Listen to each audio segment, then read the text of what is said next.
தேசி எதுவுமே சொல்லலையே. சம்பந்திமா, முதல்ல அவர் தீபாவை அரெஸ்ட் பண்ணணும், அதுக்கப்புறம் மேஜிஸ்ட்ரேட் முன்னால கொண்டு போய் நிறுத்தணும், மேஜிஸ்ட்ரேட் என்கொயரிக்கு ஆர்டர் பண்ணணும், இவங்க கூட்டு போய் விசாரிக்கணும். இதுக்கெல்லாம் டைம் ஆகும். முடிச்சிட்டு தானே ஃபோன் பண்ணுவாரு. இல்ல ஒருவேளை நேரம் வந்தாலும் வரலாம். கொஞ்சம் வெயிட் பண்ணுவோம். நேரம் வேற போயிட்டு இருக்கு.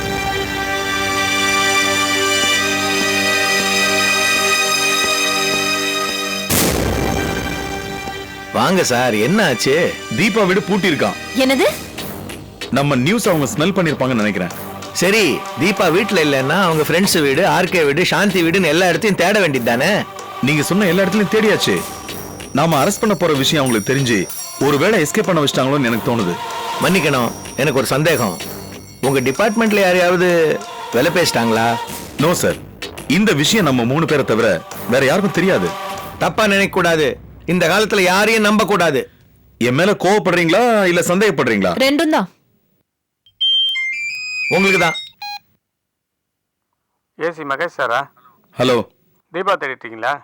ஆமா, தீபா தான் தேடிட்டு இருக்கோம். தீபாவும் அவங்க ஃபேமிலியும் ஈசிஆர் ரோட்ல கால் டாக்ஸில் போயிட்டு இருக்காங்க. உடனடியாக நீங்க சேஸ் பண்ணீங்கன்னா தீபாவை பிடிச்சிடலாம். நீங்க யாரு? ஹலோ ஹலோ,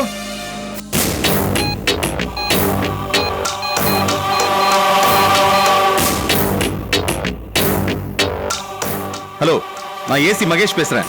உடனே ஈசிஆர் ரோட்டுக்கு போங்க. எல்லா காரையும் செக் பண்ணுங்க. குறிப்பா கால் டாக்ஸி செக் பண்ணுங்க.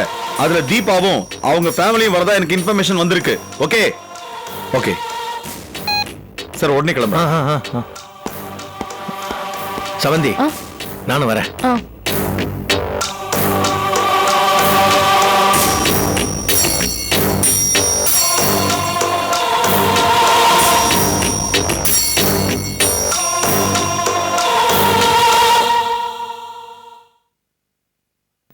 ஷாம்,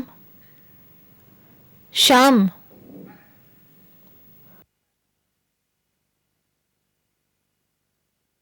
ஷாம், நீ சொன்னது சரியாயிடுச்சு. என்னக்கா?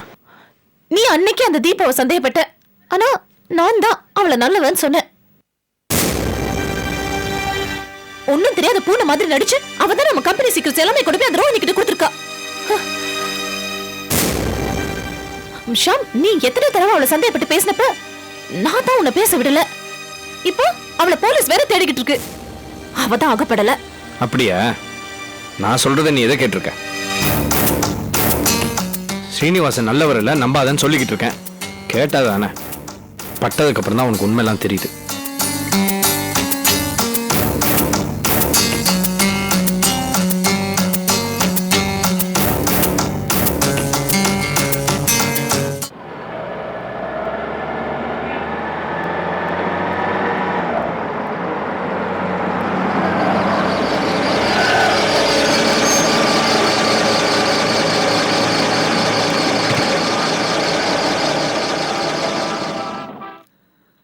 டிரைவர் தம்பி, கடைக்கு போய் கோட்டை 4 வாங்கிக்க. அப்படியே போகும்போது ஸ்நாக்ஸ் மற்றதெல்லாம் வாங்கிக்கலாம். இந்தா.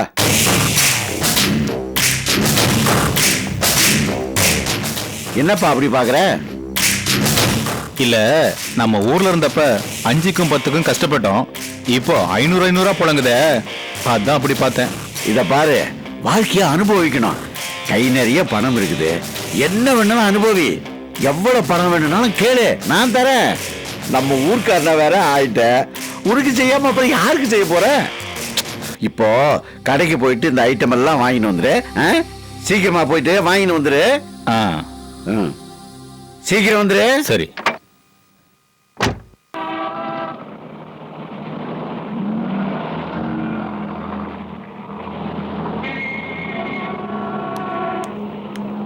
சரக்கு எவ்வளவு வாதியார வாங்கணும்?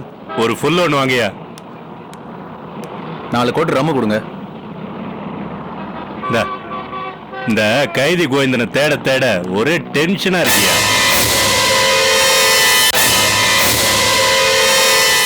என்ன வேணும்னு கேட்டீங்க? 4 கோட்டு ரம்மு தானே கேட்டேன். அவனை பிடிச்சாதான் நமக்கு நிம்மதி. சீக்கிரம் கொடுப்பா. அண்ணா, நம்ம தலைக்கு காசு வர்றதுக்கு 1000 வேலை இருக்குது. இந்த கைதியை கண்டுபிடிச்சுதான் நான் பண்ண போறோம். கொலை பண்ண போறோம். கேக்குறான் பாரு. போய் வேலையை பாடுறா. இந்தப்பா சரக்கு பிடி. அந்த கோவிந்தனை மட்டும் பிடிக்கலன்னு வச்சுக்கோ, உனக்கும் வேலை இல்லை எனக்கும் வேலை இல்லை. நம்ம தலை சொன்னதை செய்யறோம், அதுக்கு தான் நம்மள கவனிக்கிறாரு. சரிண்ணா. ஏம்பா இங்க வா. நீ தான் அந்த ஆம்புலன்ஸ் டிரைவரா? ஆமாண்ணா. கையில என்ன 4 குவார்டர் வச்சிருக்கிற? இப்படி குவார்டரா தண்ணி அடிச்சுட்டு வண்டி ஓட்டினா உன்னை நம்பி வர நோயாளிங்களாம் ஹாஸ்பிட்டல் போறதுக்கு பதில் மேலதான் போவாங்க. வண்டி ஓட்டும் போது தண்ணி அடிக்கிறது இல்லைண்ணே, வீட்டுக்கு போனதுக்கு அப்புறமா தான் தண்ணி அடிக்கிறது. சரி சரி, ஆம்புலன்ஸ்ல யாராவது இருக்காங்களா?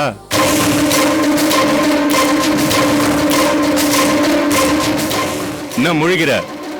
ஆம்புலன்ஸ்ல பேஷண்ட் யாராவது இருக்கிறாங்களான்னு கேட்டேன், பதில் சொல்ற. ஒன்றும் இல்லைங்கண்ணே. அப்ப போற வழியில எங்களை இறக்கி விட்டு போ. ஒருத்தனை தேடி தேடி எங்க காலெல்லாம் வலிக்குது.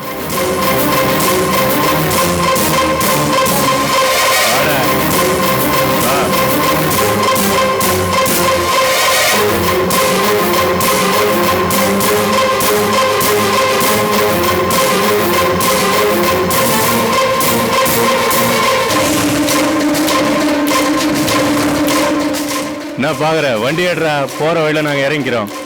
டியூட்டி முடிஞ்சிருச்சுண்ணே, நான் வீட்டுக்கு போகணும். அதுவும் இல்லாம அண்ணே இது ஷேர் ஆட்டோ இல்லைண்ணே, ஆம்புலன்ஸ்ண்ணே. நோயாளிகளை மட்டும்தான் ஏற்றணும், வேற யாரையாவது ஏற்றுனா வேலையை விட்டு தூக்கிடுவாங்க. மன்னிச்சிருக்கண்ணே. யார் பார்த்தாலும் பாவமா தான் இருக்குது.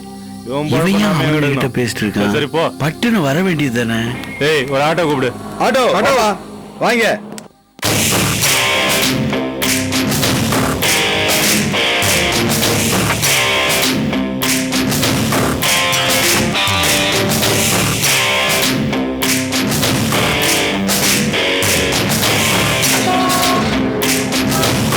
சீக்கிரம் கிளம்பி போயா.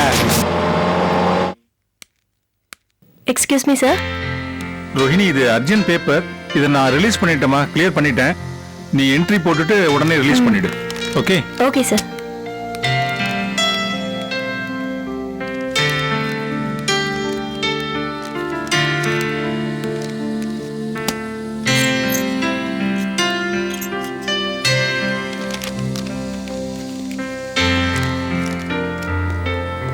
மேடம்.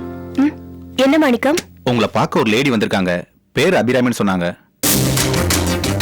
சரி வர சொல்லு. Okay madam. அவையே இங்க வரா?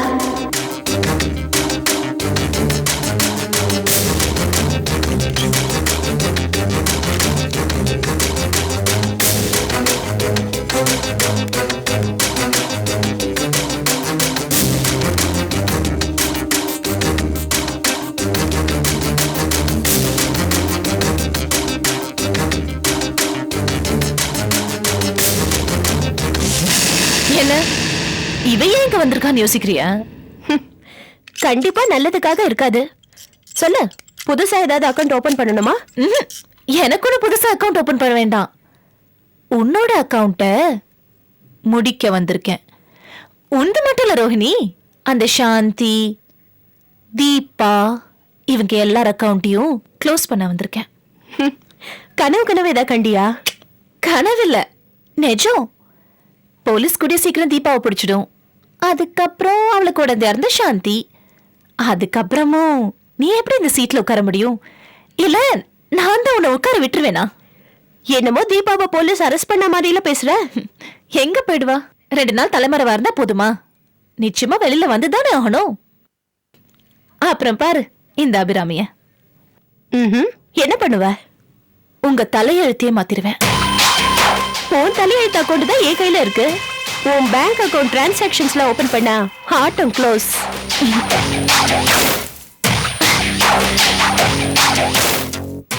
உன்னை புத்திசாலி அப் டு டேட் நியூஸ் வச்சிருப்பேன்னு பார்த்தேன். என் பழைய ஃப்ரெண்டா இருந்தவ நீ. என்னை பத்தி உனக்கு இன்னும் தெரியலையே. இந்த பிரச்சனை இவ்வளவு நாள் விட்டு வைக்க நான் என்ன முட்டாளா? தீர்ப்பு அதே பேங்க்ல மாத்தி எழுதிட்டேன். விசாரிச்சு பாரு. ரோஹிணி ரெடியா இருந்துக்க. போலீஸ் ஜீப் கூடிய சீக்கிரம் வரும்.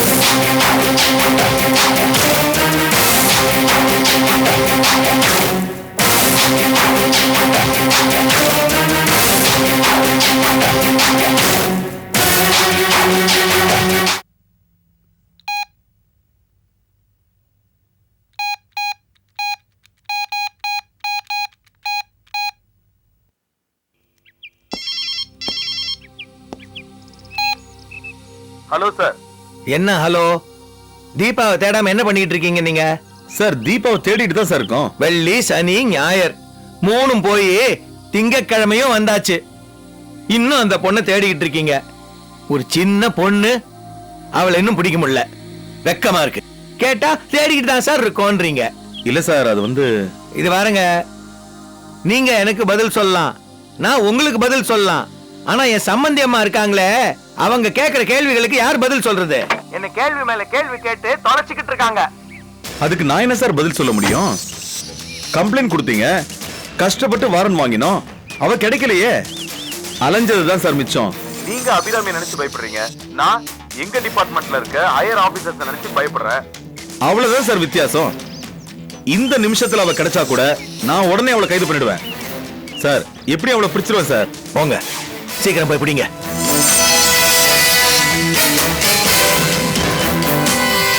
டிரைவர் சார், வண்டி எடுப்பா, போலாம்.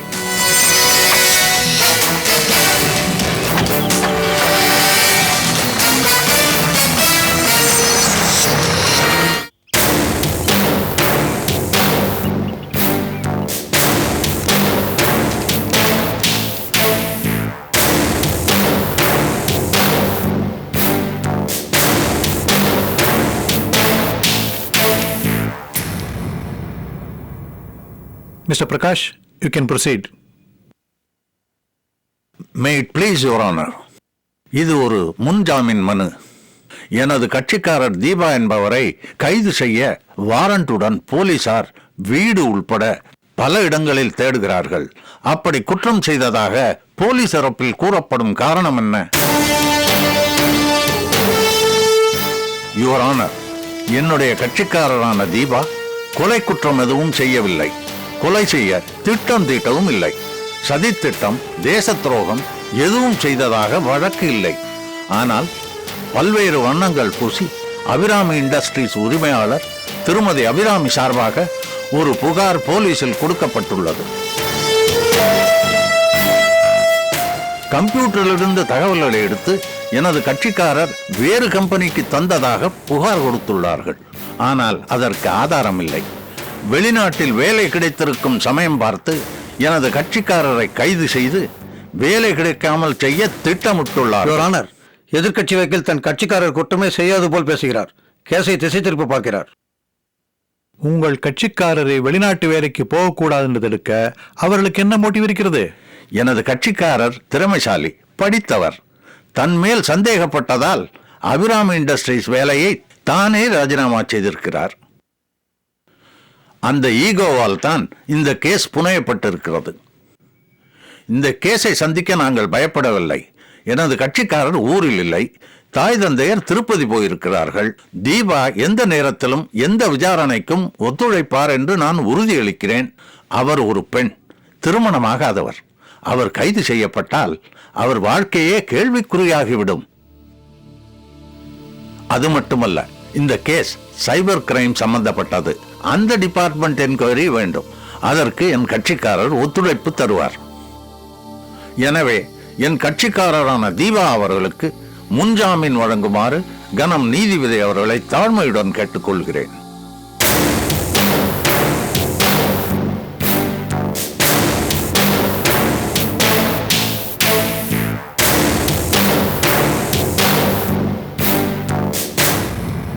தீபாவின் வழக்கறிஞர் வாதத்தை இந்த கோர்ட் ஏற்கிறது.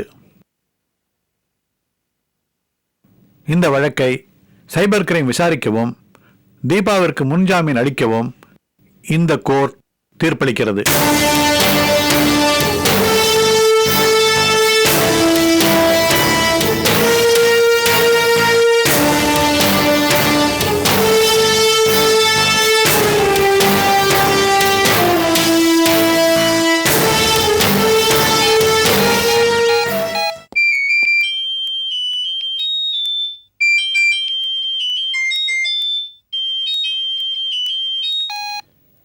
ஹலோ. ஹலோ சார், நான் சாந்தி பேசுறேன். சொல்லுங்க சார். சந்தோஷமான விஷயம் சாந்தி. தீபாவுக்கு முன்ஜாமீன் வாங்கிட்டேன். அப்படியா? ரொம்ப சந்தோஷம் சார். எனக்கே கொஞ்சம் பயமா தான் இருந்தது. அந்த பொண்ணோட வாழ்க்கை கேள்விக்குறி ஆயிடக்கூடாதுன்னு கவலையோட இருந்தேன். நல்ல வேலை ஜாமீன் வாங்கிட்டீங்க. சரியான நேரத்துல என்ன நீ சந்திச்சு பேசினதுனால தான் அந்த பொண்ணை ப்ரொடெக்ட் பண்ண முடிஞ்சது. ஜாமீனுக்கும் ஈஸியா மூவ் பண்ண முடிஞ்சது. போலீஸ் கைது பண்ற டென்ஷன் இன்னுமே இல்லை. ரொம்ப நன்றி சார். முக்கியமான விஷயமா, இந்த கேஸ் சைபர் கிரைமுக்கு போகும். அவங்க சம்பந்தப்பட்டவங்களை விசாரணை கேட்பாங்க. நீ தீபா கூட போயிட்டு வா, எல்லாம் நல்லபடியாவே நடக்கும். சரிங்க சார், நான் பாத்துக்கிறேன். பாதி கிணறு தாண்டியாச்சு. நீ தைரியமான பொண்ணு, எந்த விஷயத்த எப்படி ஃபேஸ் பண்ணணும்னு உனக்கு தெரியும். பாத்துக்கமா. சரிங்க சார், நானே தீபா கிட்ட விவரத்தை சொல்றேன். விசாரணைன்னு வரும்போது நானே அவளை கூட்டிட்டு போறேன். ஓகேம்மா, நீ தீபாவை அழைச்சிட்டு போய் வீட்டில் விட்டுட்டு அவங்க அப்பா அம்மாட்ட பக்குவமா விஷயத்த சொல்லு. Okay sir. எதுவா இருந்தாலும் எனக்கு உடனே ஃபோன் பண்ணுமா. சரிங்க சார். ஓகேம்மா.